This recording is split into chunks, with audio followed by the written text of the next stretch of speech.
And that magnetic packaging. Love it.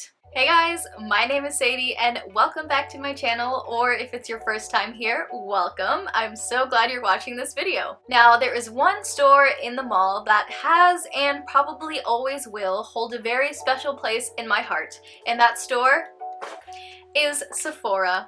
Just looking at this black and white striped bag brings me so much joy, gives me so much memories of the past. I can recall being a foolish high schooler, not like I'm not foolish anymore, but I can recall being in high school and every time after my very small paycheck would come in, I would leave high school and run right over to the JCPenney, which conveniently was located right across the street from my high school, in order to go into their Sephora and then probably spend almost all of that said paycheck. Now, I'm not as bad as I used to be for sure, but I definitely still love to splurge and treat myself on products from Sephora. So today I'm going to be talking about some of my favorite products and my least favorite products that I have bought from Sephora lately. Some of these are fairly new products, some of them have come out within the past year, and they're all still products that you can find on Sephora's website or in their stores today. I'm going to be giving you mini reviews on all of these and giving you recommendations on whether I think they are worth your hard-earned dollars or not. So without further ado, here are my current favorite loves and regrets from Sephora. Okay, I'm going to start with my loves first and then I'll get into my regrets. And the first product I want to mention is right here. This is the Amika Hair Blow Dryer Brush. This retails for 100 smackaroos. I know there are so many different blow dryer brushes out there that you can buy that are less expensive. I know the Revlon one has become really popular lately. If you don't know how this works, it is a large round brush, as you can see, but it is also a blow dryer at the same time. So it's like an all-in-one tool, like what you would need for a blowout. So a round brush and a blow dryer all in one. Personally, I love this tool and I'm so happy this is the one I decided to buy. I am a pretty lazy person when it comes to styling my hair, so having this sort of tool that is an all-in-one product that is both going to dry my wet hair and also going to give it some style at the same time, I just love that it's all in one like that and just makes it so fast and so easy. The setting that I like to use this on is the lower airspeed but also heat at the same time. I definitely so notice a difference in the frizziness, the smoothness of my hair when I use this tool versus when I just let it air dry. This can really make my hair look so smooth, and it can also, if I use it properly, give me that blowout look. To be honest, I'm not really great at using this tool for that purpose yet. Hopefully I will get better at using it. I bought it in a set, and the two other products that my set came with was the Amika Shield. This is an anti-humidity spray, and also the Perk Up Dry Shampoo. Both of these products I really love. This I will go in right before I use this tool on damp hair, and this, you know, dry shampoo, I love to use it on days when I haven't washed my hair. I did purchase this set around the holiday time, and I know they do still sell this brush on Sephora's website, but I'm not sure about this whole set completely. I love all the Amika hair products that I tried, so that is what really drew me to buying this brand. And like I said, there are so many different options for these round brush hair dryer type tools, but this is the one that I have and have loved using, and it just makes me, as a lazy hair person, styling my hair so much easier, so much faster, and I really love the end result I can get from it. Alright, moving on to the next product love. This is one that I have talked about on this channel before, but this is the Tatcha Rice Wash. This is a cream cleanser by the brand Tatcha, which if you don't know is a pretty high-end skincare brand. This retails for $35 for 4 fluid ounces, so it is fairly expensive as a cleanser, but like I mentioned in my Tatcha video, is on the lower end for the products that they have in their line. If you do want to know more about my thoughts about this product and about the brand, I will leave a link to that video down below in the description. It is a cream cleanser, but also has the slightest amount of exfoliation in it just because of the texture of the product. There are no chemical exfoliating ingredients in it, but it's just the texture of it, as I mentioned. It has a very cloud-like, pillowy texture to it. The cleanser itself is super light, and the way that it gets sudsy, it just feels so soft to use on the skin, but also again has that very slight, very gentle exfoliating action to it. So this isn't a cleanser that I would necessarily use every day, but if you do have more oily and less sensitive skin than I do, then this might be a good daily cleanser for you. I feel like when it comes to like milky or cream based cleansers, a lot of the times they don't really suds up well on the skin, and I don't feel like I'm getting a nice enough clean on my skin, but I definitely don't feel that way about this one. And it feels luxurious.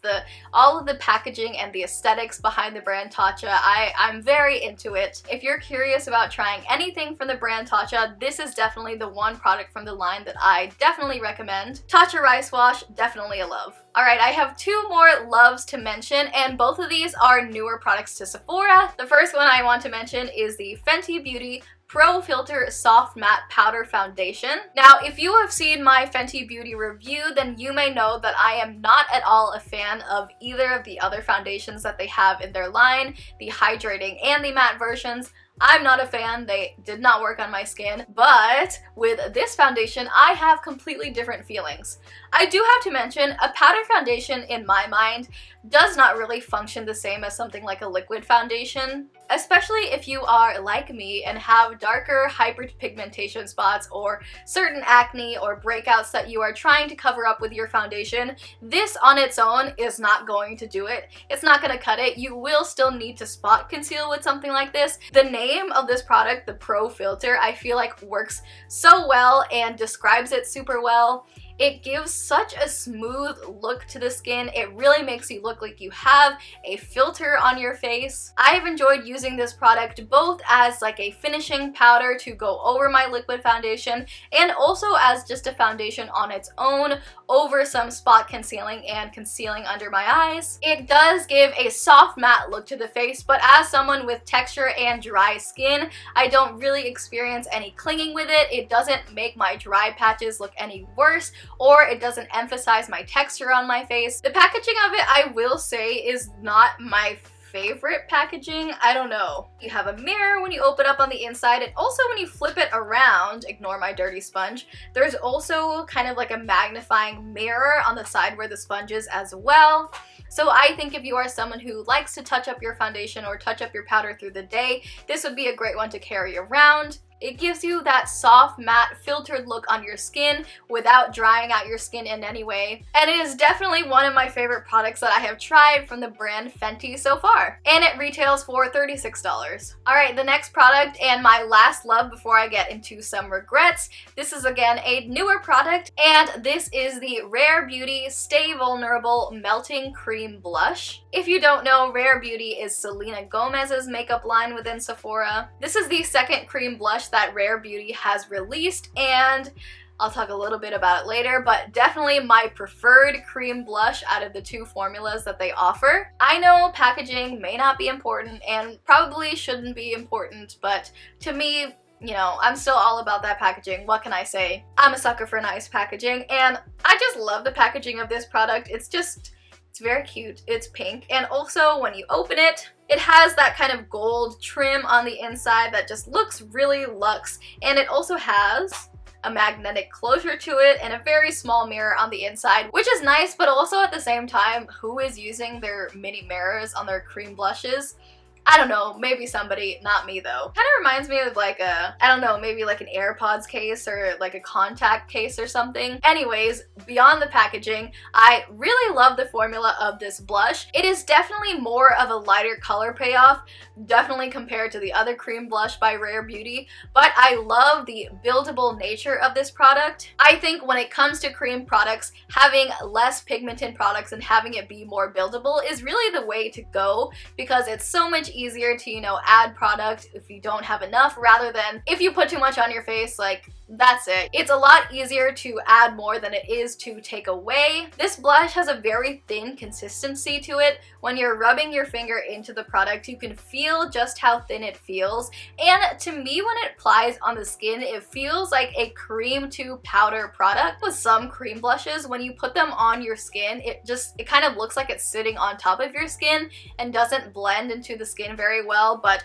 I feel like this product does this so well. It feels like a very thin balm. Unlike other cream blushes which feel more like a thicker cream, this is very thin and is therefore very buildable on the skin, and it's hard to go overboard with this, which I actually really do appreciate. It doesn't really leave like a glossy or glowy finish to it. It is definitely more matte and looks like a powder once you apply it onto the skin, which I also really like because I feel like that is more unique for a cream blush. I feel like cream blushes a lot of the time tend to be really glowy, which I like, but it's nice to have this as an option. This retails for $21, and that's another thing I appreciate about Rare Beauty. They're more on the lower to mid price range in Sephora, so it makes their products, while they're still expensive, it makes them more accessible, which I do appreciate. Impressed by this one, love it, definitely recommend it. It's so cute. And that magnetic packaging, love it. Alright, and now moving on to the products that I do not love so much. While I do say they are regrets, that doesn't necessarily mean that I don't use them. I'm a person where if I buy something and it's not awful,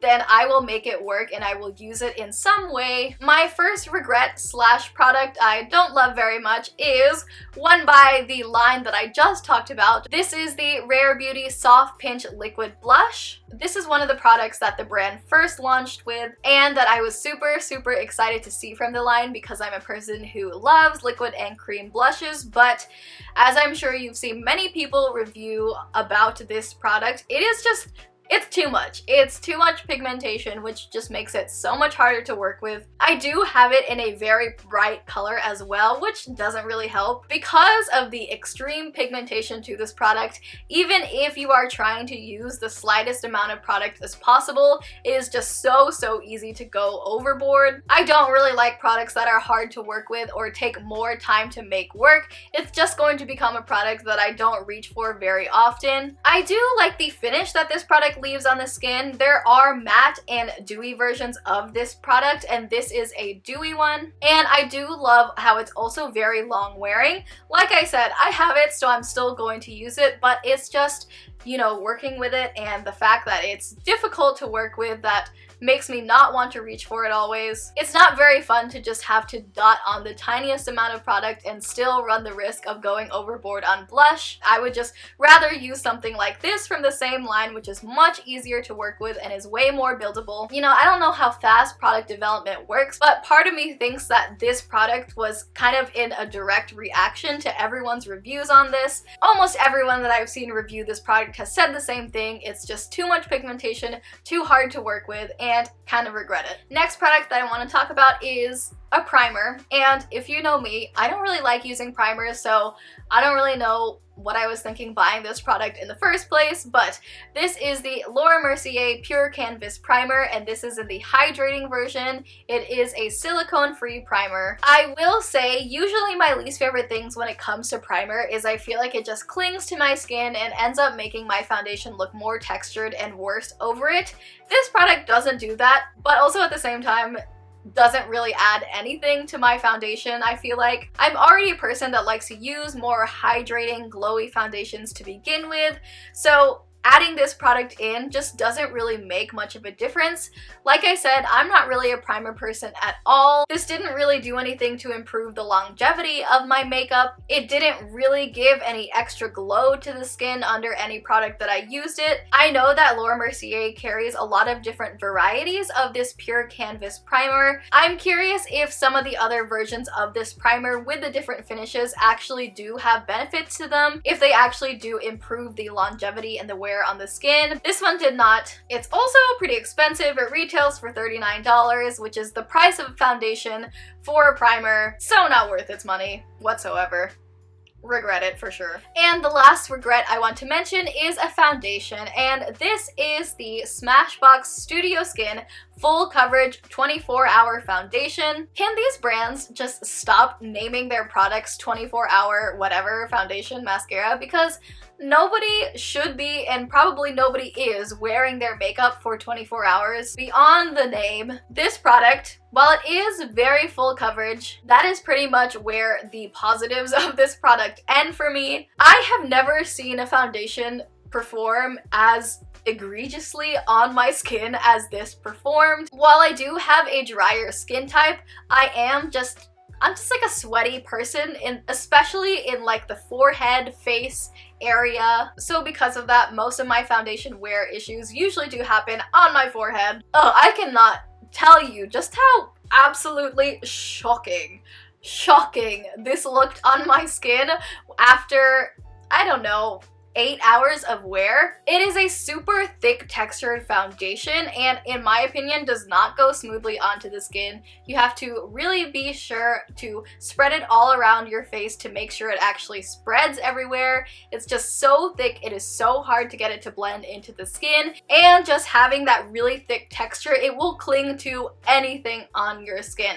The tiniest bump on your skin, it will cling onto. It will make any texture, any dryness look awful on the skin. After wearing it for that amount of time, looking at my skin, it was like I was growing new skin. It looked like it was peeling off. It just looked really awful. I didn't even understand what had happened on my skin. It looked like it had like a bad reaction. And like I was mentioning about these other products, I usually like to make things work if I can, but I just struggle so much to make this work in any way. The one way I have used it is by adding the tiniest amount to more lighter coverage foundations to kind of bump up the foundation a little bit, but this is a product that will affect the texture of that original foundation, which I don't really enjoy. Maybe if you have the smoothest baby skin, this product can work for you. And if you really were able to make this product work for you, I am so curious to hear about it, because I really don't think there is a foundation or makeup product at all that I have hated as much as this one. Run very far away from it. Just